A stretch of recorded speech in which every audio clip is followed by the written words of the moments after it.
பல நாடுகள்ல வந்து நெறைய பிரச்சனைகள் ஒவ்வொரு நாட்டிலும் இருக்கு. எந்த நாட்டிலயுமே பிரச்சனை இல்லன்னுலாம் கிடையாது. நம்ம பக்கத்து நாட்டுல பங்களாதேஷ் இருந்தாலும் சரி, பாகிஸ்தான் சரி, இந்தியானாலும் சரி, ஸ்ரீலங்கா சரி, ஒவ்வொரு நாட்டிலயும் ஒவ்வொரு காலத்துக்கு ஏத்தாப்புல பிரச்சனை போய்க்கிட்டே இருக்கு. ரீசெண்டா நடக்கிறது வந்து உலகத்தை பொறுத்தவரைக்கும் ஈரான்ல வந்து ஜென்சி தலைமுறை வந்து அரசுக்கு எதிராக ஒரு போராட்டம் மேற்கொள்றாங்க. இந்த போராட்டம் எப்போ ஆரம்பிக்காங்க அப்படின்னா, முதல்ல மக்களுக்கு வந்து குடி தண்ணீர் இல்லைன்னு சொல்லி ஆரம்பிக்கிறாங்க.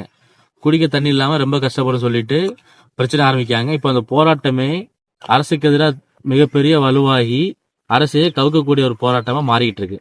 ஆனா இது வந்து அந்த நாட்டோட பிரச்சனை. அதை வந்து ஈரான்ல இந்த மாதிரி பிரச்சனை நடக்கும்போது புதுசா அமெரிக்காக்காரங்க வந்து உள்ள தலையிடுதாங்க.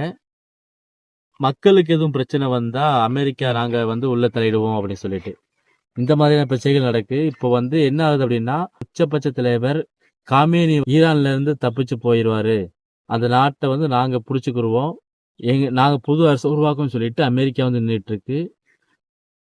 இதை எதுக்கு இப்போ சொல்றோம் அப்படின்னா, கிட்டத்தட்ட உலக அளவுல எந்த நாட்டுல பிரச்சனை நடந்தாலும் அங்க வந்து அமெரிக்கா தன்னுடைய வல்லாதிக்கத்தை உள்ள புகுத்தி அந்த நாட்டின் மீது பொருளாதார தடைகளை விதிச்சு